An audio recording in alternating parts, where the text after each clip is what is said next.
Hi అండి, అందరికీ నమస్తే. Welcome back to my channel Bhavani ఇంటి విలువలు. నేను మీ భవానీ. పచ్చి కొబ్బరితో దోశలు వేశానండి. చూడండి ఎంత మెత్తగా మృదువుగా ఎంత బాగున్నాయో. టేస్ట్ మాత్రం అద్దరిపోయిందండి. 4 దోశలను వేసుకున్నాను.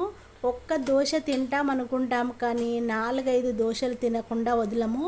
అంత బాగుంటాయండి దోశలు. అంటే నాకైతే పిచ్చండి. నాకైతే పచ్చి కొబ్బరితో దోశలు వేశాను కదా, టేస్ట్ మాత్రం చాలా బాగుందండి. ఈ దోశలోకి పల్లి చట్నీ చేశాను. టేస్ట్ మాత్రం అద్దరిపోయింది. పల్లి చట్నీతో చేసుకొని తిన్నాను దోశలు. టేస్ట్ అయితే సూపర్గా ఉన్నాయి. ఇందులోకి పల్లి చట్నీ కానీ అల్లం చట్నీ కానీ చేసుకొని తినండి. కాంబినేషన్ మాత్రం అద్దరిపోతుంది. అంత బాగుంటాయి. చూడండి, దోశను మడత పెట్టి చట్నీని ముంచి నోట్లో పెట్టుకుంటే పువ్వులాగా నోట్లోకి పోయింది. ఆహా అనిపించింది. అంత బాగున్నాయండి. చూడండి, ఇది బొంబాయి రవ్వ, ఉప్మా రవ్వ అంటాం కదా. ఉప్మా రవ్వను 1/2 kg తీసుకున్నాను. 3 కొబ్బరికాయలను కొట్టినవి తీసుకున్నాను. చిన్న చిన్న ముక్కలుగా కట్ చేసుకొని ఒక ప్లేట్లో పెట్టేసుకోవాలి. మిక్సీ కప్పు తీసుకొని కట్ చేసి పెట్టుకున్న కొబ్బరి ముక్కలని వేసేసుకోవాలి. ఇలా పచ్చి కొబ్బరిలో బొంబాయి రవ్వతోని అప్పటికప్పుడు ఇన్స్టెంట్గా దోశలు వేసుకొని తిని చూడండి. టేస్ట్ చాలా బాగుంటుంది. ఇప్పుడు మూత పెట్టేసుకొని మిక్సీ పట్టుకోవాలి.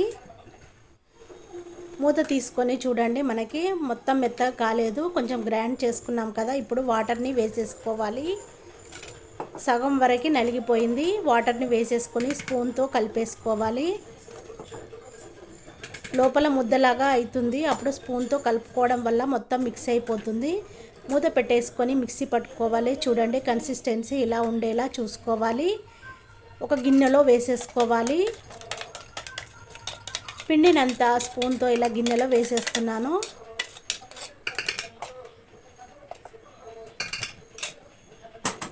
మిగతా కొబ్బరిను మిక్సీ కప్పులో వేసేసుకోవాలి. ఎప్పుడు కొబ్బరికాయలు కొట్టినా కూడా కొబ్బరి లడ్డు కానీ కొబ్బరి దోశలు కానీ ఏవైనా చేస్తానండి. నేనైతే చాలా వరకు కొబ్బరితో ఏవైనా చేస్తానండి. కొబ్బరిని మాత్రమే ఎండబెట్టి అమ్మనండి. హెల్త్కి చాలా మంచిది కొబ్బరి. మనం అంత రేటు పెట్టి కొబ్బరికాయలను కొనుక్కొస్తూ ఉంటామా? కొనుక్కొచ్చి వేస్ట్గా అమ్మడం ఎందుకండి? మనమో దేనికో ఒకదానికి చట్నీ కానీ లడ్డు కానీ దోశలకు కానీ స్వీట్కి కానీ దేనికైనా వాడుకోవచ్చండి. మిక్సీ కప్పులో కొబ్బరి రవ్వ వేసి మళ్ళీ పేస్ట్లా చేసేసుకొని మిక్సీ పట్టినప్పుడు లోపల గట్టిగా అవుతుంది. స్పూన్తో కలుపుకున్న తర్వాత కాస్త వాటర్ని వేసి మళ్ళీ కలుపుకోవాలి. మూత పెట్టేసుకొని ఫైన్గా దోశపిండిని రెడీ చేసుకోవాలి. చూడండి, మెత్తగా రుబ్బుకోవాలి. రుబ్బుకొని గిన్నెలో వేసేసుకోవాలి. మిక్సీ కప్పులో కొంచెం వాటర్ని వేసేసుకొని కడిగి వేసి పిండిలో పోసేయాలి. వాటర్ని పోసిన తర్వాత స్పూన్తో మొత్తము మిక్స్ అయ్యేలా కలుపుకోవాలి. నా ఛానల్లో పచ్చి కొబ్బరితోని ఇంకొక వీడియో ఉందండి. రైసు నానబెట్టి పచ్చి కొబ్బరితో దోశలు వేసి చూపించాను. రైస్ యాడ్ చేశాను. ఇందులో బొంబాయి రవ్వను యాడ్ చేశాను. ఉప్మా రవ్వని యాడ్ చేసి దోశలు వేసి చూపిస్తానండి. 1/2 స్పూన్ వరకు ఉప్పుని వేసేసుకొని మొత్తం మిక్స్ అయ్యేలా కలుపుకొని మూత పెట్టేసుకొని ఒక అరగంట పాటు పక్కన పెట్టేసుకోవాలి. అరగంట తర్వాత మూత తీసి గరిటెతో కలిపి చూపిస్తున్నాను. చూడండి, పిండి మంచిగా రెడీ అయిపోయింది. కన్సిస్టెన్సీ ఇలా ఉండేలా చూసుకోండి.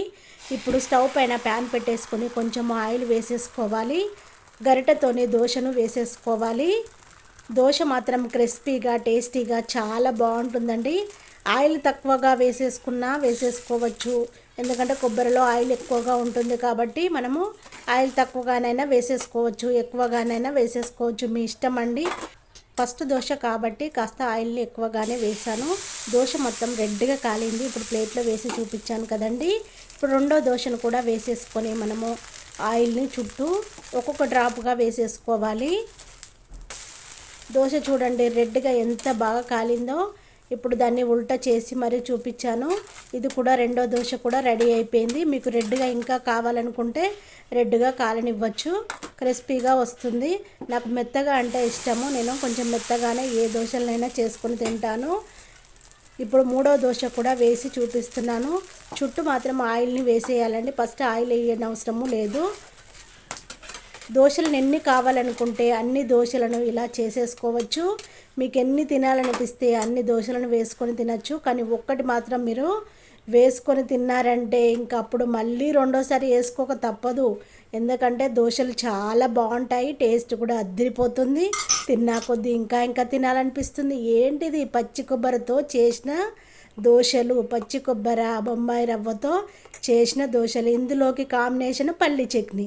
ఇంకేముంటుందండి, టేస్ట్ చాలా బాగుంది, అద్దరిపోయింది. పిల్లలు హస్బెండ్ చాలా ఇష్టంగా తిన్నారు. ఇప్పుడు నేను కూడా 4 దోశలు వేసుకొని తింటున్నానండి. పువ్వులాగా చట్నీని పెట్టేసుకొని నోట్లో పెట్టుకున్నానండి. అద్దరిపోయింది టేస్ట్. అమ్మా, మా పిల్లలు మా హస్బెండ్ ఏం మాట్లాడకుండా గబ్బగబ్బా లాగించేశారు దోశలు. ఏంటా అనుకున్నాను, ఇంత టేస్ట్గా ఉంటాయని అనుకోలేదండి.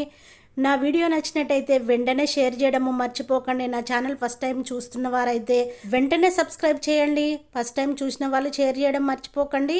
ఇదివరకు చూసిన వాళ్ళైనా షేర్ చేయడము మర్చిపోకండి.